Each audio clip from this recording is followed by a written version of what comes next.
ฮัลโหลเฮ้ยตื่นไว้น้องตื่นน้องตื่นน้องตื่นน้องตื่นน้องตื่น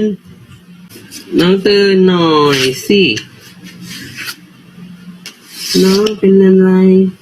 น้องเป็นสาวคนแก่นยังบ่เคยมีแฟนบ้านอยู่แดนอีสาน